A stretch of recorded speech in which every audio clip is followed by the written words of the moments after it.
അർജുന്റെ കുടുംബത്തിനെതിരായ സൈബർ ആക്രമണത്തിൽ ലോറി ഉടമ മനാഫിനെ കൂടി പ്രതി ചേർത്ത കേസ്. അർജുന്റെ സഹോദരി അഞ്ജു നൽകിയ പരാതിയിലാണ് സമൂഹത്തിൽ ചേരിതിരിവുണ്ടാക്കാൻ ശ്രമിച്ചു എന്ന വകുപ്പ് ചുമത്തി കേസെടുത്തിരിക്കുന്നത്. അതേസമയം കേസെടുത്ത നടപടി അപ്രതീക്ഷിതമാണെന്നും സംഭവം തന്നെ വേദനിപ്പിച്ചതായും മനാഫും പ്രതികരിച്ചു. വിവരങ്ങളുമായി അനന്യ അനിൽപിള്ള ചേരുന്നു. അനന്യ, ഈ ഒരു അർജുൻ മിഷനുമായി ബന്ധപ്പെട്ട് തന്നെ നമ്മൾ 74 ദിവസം അർജുൻ ദൗത്യം കൊണ്ടുവന്നു. പക്ഷെ അതിനുശേഷം പിന്നോട്ടുള്ള ദിവസങ്ങളിൽ കണ്ടത് വ്യത്യസ്തമായ ചില റിപ്പോർട്ടുകൾ തന്നെയാണ്. ഇപ്പോൾ അർജുന്റെ കുടുംബവും മനാഫും തമ്മിലുള്ള ഒരു പോര് തന്നെയാണ് നടക്കുന്നതെന്ന് വ്യക്തമാണ്. എന്താണ് സത്യത്തിൽ നടക്കുന്നത്, അല്ലെങ്കിൽ ഈ കേസിന് പിന്നിൽ എന്താണ് സത്യാവസ്ഥ? അക്ഷയ, നമ്മൾ എല്ലാവരും അപ്രതീക്ഷിതമായി തന്നെയാണ് ഓരോ കാരണങ്ങളും കണ്ടത്. അർജുന്റെ കുടുംബത്തിന്റെ പ്രതികരണങ്ങളാവട്ടെ, മനാഫിന്റെ പ്രതികരണങ്ങളാവട്ടെ, ഓരോന്നും വളരെ അപ്രതീക്ഷിതമായിട്ട് തന്നെയാണ് ജനങ്ങൾ എല്ലാവരും നോക്കിയത്. പിന്നാലെയാണ് മനാഫിനും അതുപോലെ തന്നെ നമുക്ക് എല്ലാവർക്കും ഈ പറയുന്ന പ്രതി ചേർക്കപ്പെട്ടിരിക്കുന്നത്. ഇപ്പോൾ സൈബർ ആക്രമണ കേസ് നേരത്തെ നോക്കുകയാണെങ്കിൽ വാർത്താ സമ്മേളനം നടത്തിയതിന് പിന്നാലെ അർജുന്റെ കുടുംബത്തിന്, അതായത് അർജുന്റെ സഹോദരി Anju city police commissioner, Kozhikode city police കമ്മീഷണർക്ക് ഒരു പരാതി നൽകിയിരുന്നു. അവർ പിന്നീട് ഫോർവേഡ് ചെയ്തിട്ടാണ് തുടർ നടപടി സ്വീകരിക്കണമെന്ന് അറിയിച്ചത്. അതിന് പിന്നാലെയാണ് ഇപ്പോൾ അറിയാൻ കഴിയുന്നത് മനാഫിനെ പ്രതി ചേർത്തുകൊണ്ട് കേസ് രജിസ്റ്റർ ചെയ്തിരിക്കുന്നത്, അല്ലെങ്കിൽ കേസ് തുടർ നടപടിക്ക് പോകുന്നത്. മതസ്പർദ്ധ ഉണ്ടാക്കാൻ ശ്രമിച്ചു, അല്ലെങ്കിൽ സമൂഹത്തിൽ ചേരിതിരിവ് ഉണ്ടാക്കാൻ ശ്രമിച്ചു എന്ന വകുപ്പ് ചുമത്തിയിട്ടാണ് ഇപ്പോൾ അദ്ദേഹത്തിനെതിരെ കേസ് എടുത്തിരിക്കുന്നത്. പക്ഷേ പോലീസ് പറയുന്നത് തീർച്ചയായിട്ടും വളരെ കർശനമായിട്ടുള്ള നടപടികളിലേക്ക് പോകും എന്നുകൂടി പോലീസ് അറിയിക്കുന്നുണ്ട്. ഇത്തരത്തിൽ തുച്ഛമായിട്ടുള്ള സൈബർ ആക്രമണം ഉണ്ടായതായിട്ട് കുടുംബം ഓരോരുത്തരായിട്ടും പറഞ്ഞിരുന്നു. മാത്രമല്ല ജിതിൻ, അതായത് അർജുന്റെ സഹോദരി ഭർത്താവായിട്ടുള്ള ജിതിനാണ് ഏറ്റവും കൂടുതൽ രൂക്ഷമായിട്ടുള്ള സൈബർ ആക്രമണം ഉണ്ടായതായിട്ട് കൂടി പോലീസ് അറിയിക്കുന്നുണ്ട്. അതിന്റെ അടിസ്ഥാനത്തിൽ കുടുംബത്തിലെ ഓരോ ആൾക്കാർക്കും അത് മാനസികമായിട്ടുള്ള വെല്ലുവിളി നേരിട്ട സാഹചര്യത്തിൽ വളരെ പോലീസ് അറിയിക്കുന്നുണ്ട്. മാത്രമല്ല അതിനായിട്ട് സോഷ്യൽ മീഡിയ പേജുകൾ, ഏത് രീതിയിലുള്ള സോഷ്യൽ മീഡിയ പേജുകൾ പോലും പരിശോധിക്കാനാണ് ഇപ്പോൾ പോലീസ് നീങ്ങുന്നത്.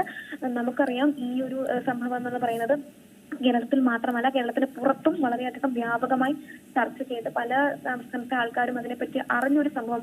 അതുകൊണ്ട് തന്നെ ഏതൊക്കെ രീതിയിലുള്ള ഈ സോഷ്യൽ മീഡിയ പേജുകളിലൂടെയാണ് ഇത്തരത്തിലുള്ള കമന്റുകൾ വരുന്നത്, അല്ലെങ്കിൽ സൈബർ ആക്രമണം ഉണ്ടാകുന്നത് എന്നൊക്കെ പരിശോധിച്ച ശേഷമായിരിക്കും പോലീസ് നടപടിയിലേക്ക് കടക്കുക.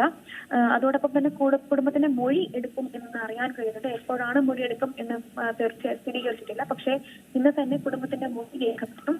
അതിന്റെ കൂടി അടിസ്ഥാനത്തിലായിരിക്കും തുടർ നടപടികൾ സ്വീകരിക്കുക. എന്തായാലും തീർച്ചയായിട്ടും ഒരു അപ്രതീക്ഷിത നടപടിയിലേക്കാണ് മനാഫിനെതിരെയും അതുപോലെ തന്നെ ഇത്തരം ഒരു സംഭവത്തിനെതിരെയും ഒക്കെ പോയിക്കൊണ്ടിരിക്കുന്നത്. അതേസമയം ഈ ഒരു പ്രതികരണവുമായിട്ട് മനാഫ് ഇന്ന് രാവിലെ വാർത്താ സമ്മേളനം അല്ലെങ്കിൽ മാധ്യമങ്ങളെ കണ്ടപ്പോൾ മനാഫ് ഉന്നയിച്ചൊരു കാര്യം അപ്രതീക്ഷിതമാണ്.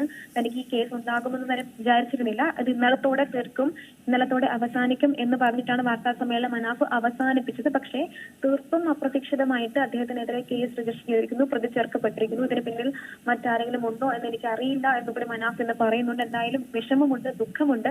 പക്ഷേ ഈ ഒരു സാഹചര്യത്തിൽ, അതായത് കേസ് എടുത്ത സാഹചര്യത്തിലാവട്ടെ, ശിക്ഷിച്ചാലും കുടുംബത്തിനൊപ്പം തന്നെ ഉണ്ടാകും എന്നുകൂടി മനാഫ് പറയുന്നുണ്ട്. നേരത്തെ നോക്കുകയാണെങ്കിൽ മനാഫിനെതിരെയും അതുപോലെ തന്നെ മൽപ്പയ്ക്കെതിരെയുമാണ് രൂക്ഷമായിട്ടുള്ള വിമർശനം നടത്തി വാർത്താ സമ്മേളനം നടത്തി കുടുംബം രംഗത്ത് വന്നത്. അതുപോലെ തന്നെ അവർക്കുണ്ടായ ഓരോ സൈബർ ആക്രമണവും കൂടി എണ്ണി പറഞ്ഞുകൊണ്ടായിരുന്നു ആ വാർത്താ സമ്മേളനത്തിലൊക്കെ ഉണ്ടായിരുന്നത്. ഈ ഒരു കാര്യം, അല്ലെങ്കിൽ ഇത്തരം ഒരു കേസ് എടുത്തത് മതസ്പർദ്ധ ഉണ്ടാക്കാൻ ശ്രമിച്ചു, സമൂഹത്തിൽ ഭിന്നത ഉണ്ടാക്കാൻ ശ്രമിച്ചു എന്നാണ്. പക്ഷെ അതും വാർത്താ സമ്മേളനത്തിൽ മാധ്യമങ്ങളെ ഇപ്പോൾ രാവിലെ കണ്ടപ്പോൾ മനാഫ് പറയുന്നുണ്ട്, തീർത്തും താൻ അങ്ങനെ ഒരു ഉദ്ദേശത്തോടു കൂടി ഒന്നും സംസാരിച്ചിട്ടില്ല, ചെയ്തിട്ടില്ല. തന്റെ യൂട്യൂബ് ചാനലിലൂടെ ഇട്ടിരിക്കുന്ന വീഡിയോസിലൂടെ അത് വ്യക്തമാണ് എന്നുകൂടി അദ്ദേഹം പറയുന്നുണ്ട്. അനന്യ, അത് മാത്രമല്ല അർജുന്റെ പേരിൽ മനാഫ് യൂട്യൂബ് ചാനൽ ആരംഭിച്ചു എന്നും അതിലൂടെ പണപ്പിരിവ് നടത്തിയെന്നെല്ലാം കുടുംബം ആരോപിച്ചിരുന്നു. അതിനുശേഷം അതിനെ മീഡിയയിലൂടെ വന്ന് ഈ ഒരു സൈബർ ആക്രമണം നടക്കുന്നുണ്ടെന്ന് കുടുംബം വന്ന് പറഞ്ഞതിന് ശേഷമാണ് കൂടുതൽ കാര്യങ്ങൾ കൈവിട്ടത് എന്ന് മനസ്സിലാക്കുന്നു. അതിനുശേഷം മനാഫും ഇത്തരത്തിലൊരു പ്രതികരണവുമായി വന്നു. ഇനി ഇത്തരത്തിൽ പ്രതികരിക്കാനില്ലെന്നും ഇതിനെ വിവാദങ്ങളിലേക്കില്ലെന്നാണ് കഴിഞ്ഞ ദിവസം മനാഫ് വളരെ വികാരപരമായി പറഞ്ഞിരുന്നത്. പക്ഷേ ഇപ്പോൾ കാര്യങ്ങൾ മറ്റൊരു തലത്തിലേക്ക് എത്തിയിരിക്കുകയാണ്. ഇത് രാഷ്ട്രീയ ചർച്ചകളിലേക്കും പല കോണുകളിൽ നിന്നും നടക്കുന്നുമുണ്ട്. തീർത്തും ശരിയാണ് പറഞ്ഞത്. അതായത് അർജുന്റെ പേരിൽ മനാഫ് യൂട്യൂബ് ചാനൽ ആരംഭിച്ചു, പണപ്പിരിവ് നടത്തി, അങ്ങനെ തുടങ്ങി. അല്ലെങ്കിൽ ആ ഒരു സംഭവത്തിന് ശേഷം പിന്നീട് ഇവർ വാർത്താ സമ്മേളനം നടത്തിയിട്ടുണ്ട്. വാർത്താ സമ്മേളനത്തിലാണ് ഈ ഓരോരോ കാരണങ്ങൾ വ്യക്തമാക്കിയത്. മനാഫ് യൂട്യൂബ് ചാനൽ തുടങ്ങിയതായിട്ടും പണം പിരിച്ചതായിട്ടും മൽപ്പയും മനാഫ് നടങ്ങിയ നാടകമാണെന്നൊക്കെ നടന്ന വാർത്താ സമ്മേളനത്തിന് പിന്നാലെയാണ് കുടുംബത്തിന്റെ ഓരോ വ്യക്തികൾക്കായിട്ടും ഇത്തരത്തിലുള്ള ഒരു രൂക്ഷ വിമർശനം, സൈബർ ആക്രമണം ഉണ്ടായത്. അതിന് മുന്നേയും ഉണ്ടായിരുന്നു, പക്ഷെ അതിനുശേഷം അത് മറ്റൊരു തലത്തിലേക്ക് മാറിയത്. അത് ഏറ്റവും കൂടുതൽ ബാധിച്ചത് നേരത്തെ സൂചിപ്പിച്ചതുപോലെ ജിതിനാണ്, അതായത് സഹോദരി ഭർത്താവായിട്ടുള്ള ജിതിനാണ്. കാരണം നമുക്കറിയാം, തുടക്കം മുതൽ തന്നെ ഇതിനെല്ലാം അതിനെ പ്രതികരിക്കുകയും ഒക്കെ ചെയ്ത കുടുംബത്തിന്റെ ഒരു പ്രതിനിധി എന്ന നിലയ്ക്ക് എല്ലാ രീതിക്കും പ്രതികരിച്ച ഒരു വ്യക്തി കൂടിയാണ് ജിതിൻ. അപ്പം അദ്ദേഹത്തിനെതിരെയാണ് ഇപ്പോൾ ഏറ്റവും കൂടുതൽ സൈബർ ആക്രമണം ഉണ്ടായിരിക്കുന്നത്. അത് മറ്റു കോണുകൾ നോക്കുകയാണെങ്കിൽ രാഷ്ട്രീയ വർഗീയ ലക്ഷ്യങ്ങളാണ് കുടുംബത്തിന് ഇത്തരത്തിലൊരു ആരോപണം ഉന്നയിക്കുന്നതായിട്ട് പറയുന്നുണ്ട്.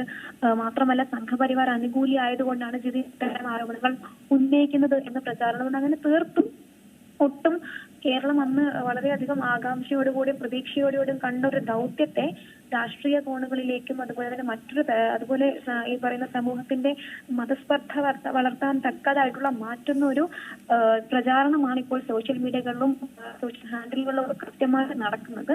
ഇനി വിവാദത്തിനില്ല എന്ന് മനാഫ് നേരത്തെ അറിയിച്ചിരുന്നു. കുടുംബവും പറഞ്ഞിരുന്നു ഈ വാർത്താ സമ്മേളനത്തോടുകൂടി എല്ലാം നിർത്തുകയാണ്. പക്ഷേ നിർത്താൻ സാധിച്ചില്ല. അത് പ്രത്യേകിച്ചും പറയുകയാണെങ്കിൽ സോഷ്യൽ മീഡിയ ഹാൻഡിലുകളിൽ നിന്നൊക്കെ ഉണ്ടായ അത്തരത്തിലൊരു വളരെയധികം രൂക്ഷമായിട്ടുള്ള വിമർശനം തന്നെയാണ്.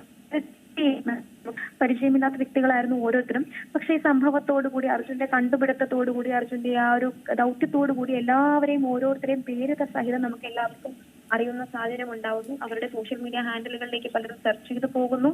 അതിനുശേഷം മനാഫിനെതിരെ ഇത്തരൊരു ആരോപണം ഉന്നയിച്ചതിനു ശേഷം രൂക്ഷമായിട്ടുള്ള വിമർശനം, അതായത് ഈ പറയുന്ന എത്തുന്ന നേരത്തൊന്നും ഇല്ലാത്ത ആരോപണങ്ങൾ പിന്നീട് വരുന്നു. അപ്പോൾ അദ്ദേഹത്തെ പൂർണ്ണമായിട്ടും നിഷേധിക്കുന്ന ഒരിടത്തിലേക്ക് കുടുംബം മാറിയിരിക്കുന്നു. സഹായിച്ച ആളെ ഓർക്കുന്നില്ല. അതേപോലെ തന്നെ ഈ പറയുന്ന മുസ്ലിം ആയതുകൊണ്ടോ അല്ലെങ്കിൽ മറ്റു രീതി ആയതുകൊണ്ടോ ആണ് ഇത്തരത്തിലുള്ള വിമർശനം. രാഷ്ട്രീയ വർഗീയതയുടെ പിന്നിലുണ്ട്. ജിതിന് ഒരു സംഘപരിവാർ അനുകൂലി ആയതുകൊണ്ട് തന്നെയാണ് ഇത്തരം ആരോപണം ഉന്നയിക്കുന്നത് എന്ന് കരുതി നമ്മൾ ആരും ചിന്തിക്കാത്ത ഒരു രൂക്ഷമായിട്ടുള്ള വിമർശനമാണ് ഇപ്പോൾ ആ കുടുംബത്തിന് നേരെ ഉണ്ടാവുന്നത്. അത് പ്രധാനമാക്കിക്കൊണ്ടാണ് സൈബർ ആക്രമണത്തിന് കേസ് രജിസ്റ്റർ ഇന്നലെ ചെയ്തത്.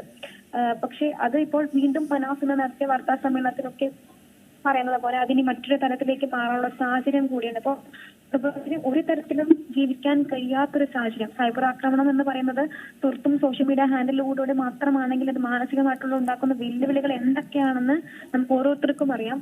അതൊന്നും ഇതുമായി ബന്ധപ്പെട്ട എന്തെങ്കിലും കൂടുതൽ നടപടികൾ ഉടൻ തന്നെ ഉണ്ടാകുമോ? അതായത് അർജുന്റെ കുടുംബത്തിന്റെ മൊഴിയെടുക്കാനുള്ള ഒരു സാധ്യതയൊക്കെ ഇന്നുണ്ടോ? അല്ലെങ്കിൽ മനാഫിന്റെ മൊഴിയെടുക്കുമ്പോൾ അത്തരത്തിലെ എന്തെങ്കിലും നിയമ നടപടി ഇന്ന് തന്നെ നടക്കാനുള്ള ഒരു സാധ്യത നിലനിൽക്കുന്നുണ്ടോ? നേരത്തെ സൂചിപ്പിച്ചതുപോലെ കുടുംബത്തിന്റെ മൊഴി ഇന്ന് തന്നെ എടുക്കും. എപ്പോഴാണ് മൊഴി എടുക്കുക എന്നതിൽ സ്ഥിരീകരണമില്ല.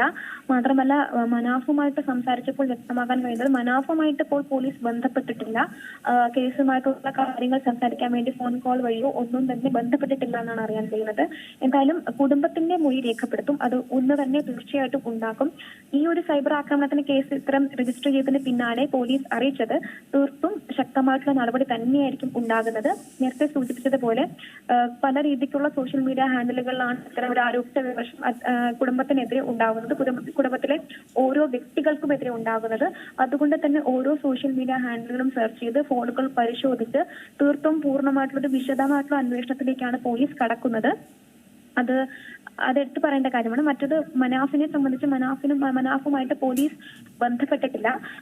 ഈ ഒരു കാര്യം, അതായത് സൈബർ ആക്രമണത്തിൽ പ്രതിയാക്കപ്പെട്ട മതസ്പർദ്ധ അല്ലെങ്കിൽ രൂക്ഷമായിട്ടുള്ളൊരു സമൂഹത്തിൽ ഭിന്നത ഉണ്ടാക്കാൻ ശ്രമിച്ചു എന്ന രീതിക്കുള്ള കേസ് ചുമത്തിയതിന് പിന്നാലെ പോലീസ് മനാഫുമായിട്ട് ബന്ധപ്പെടാൻ ഇതുവരെയും ശ്രമിച്ചിട്ടില്ല. ഉടനെ തന്നെ ശ്രമിക്കുമെന്നാണ് കരുതാൻ കഴിയുന്നത്. ഇതുവരെ മനാഫുമായിട്ട് പോലീസ് ബന്ധപ്പെട്ടിട്ടില്ല എന്നുകൂടി അറിയുന്നുണ്ട്. മറ്റൊരു കാര്യം ഇപ്പോൾ പറയാനുണ്ട്. മനാഫിന്റെ മറ്റൊരു ആരോപണമായിട്ട് KV ശശീന്ദ്രൻ എന്ന് പറഞ്ഞൊരു വ്യക്തി കൂടി ഇപ്പോൾ രംഗത്തെത്തിയിട്ടുണ്ട്. അയാൾ പൊക്കുന്ന് സ്വദേശിയാണ്, കോഴിക്കോട്. തടിമില്ലുമായിട്ട് ബന്ധപ്പെട്ട് ഇദ്ദേഹത്തിന്റെ തടിമില്ലല്ല എന്നും അത്തരത്തിലൊരു ആരോപണം കൂടി പൂർണ്ണമായിട്ടും അത് ഉന്നയിക്കുന്നില്ല. പക്ഷെ തടിമില്ല് ഇദ്ദേഹത്തിന് അത് അല്ല, മനാഫിന്റെതല്ല. മനാഫ് പല രീതിക്കുള്ള തെറ്റുകൾ ചെയ്തിട്ടുണ്ട് എന്ന് കാണിച്ച് ആ രംഗത്ത് വന്നിട്ടുണ്ട്. പക്ഷെ അതും തെറ്റാണ്, അല്ലെങ്കിൽ അത്തരത്തിലൊരു കാര്യവുമില്ല, തടിമില്ല് തന്റെ പേരാണ് എന്നുകൂടി പ്രതികരിച്ചുകൊണ്ടാണ് രാവിലെ മനാഫ് മാധ്യമങ്ങളെ കണ്ടത്. അപ്പോൾ ഇത് ഏത് രീതിക്ക് പോകും എന്നാണ് ഇത് നോക്കേണ്ടത്. എന്തായാലും പോലീസ് ശക്തമായിട്ടുള്ള നടപടി എടുക്കുമെന്ന് കൂടി അറിയിച്ചിട്ടുണ്ട്. കുടുംബത്തിന്റെ ഓരോരുത്തരുടെയും മൊഴി ഇന്ന് തന്നെ രേഖപ്പെടുത്തും. മനാഫിന് ഇതുവരെയും ബന്ധപ്പെടാൻ ശ്രമിച്ചിട്ടില്ലെങ്കിൽ കൂടി ഉടൻ തന്നെ ശ്രമിക്കും എന്ന് കൂടിയാണ് അറിയാൻ കഴിയുന്നത്. പക്ഷേ ശരി, എന്തായാലും അർജുന്റെ കുടുംബത്തിനെതിരായ സൈബർ ആക്രമണത്തിൽ ലോറി ഉടമ മനാഫിനെ കൂടി പ്രതി ചേർത്ത കേസ്, അർജുന്റെ സഹോദരി അഞ്ജു നൽകിയ പരാതിയിൽ സമൂഹത്തിൽ ചേരിതിരിവുണ്ടാക്കാൻ ശ്രമിച്ചു എന്ന വകുപ്പ് ചുമത്തിയാണ് കേസെടുത്തിരിക്കുന്നത്. അതേസമയം കേസെടുത്ത നടപടി അപ്രതീക്ഷിതമാണെന്നും സംഭവം തന്നെ വേദനിപ്പിച്ചതായും മനാഫും പ്രതികരിച്ചു. വിവരങ്ങളാണ് അനന്യ അനിൽപിള്ള നൽകിയത്. പുതിയ വാർത്തകളും വിശേഷങ്ങളും ഇനി വിരൽ തുമ്പിൽ. എല്ലാ ഡിജിറ്റൽ പ്ലാറ്റ്ഫോമുകളിലും ഇപ്പോൾ സീ മലയാളം ന്യൂസ് ലഭ്യം.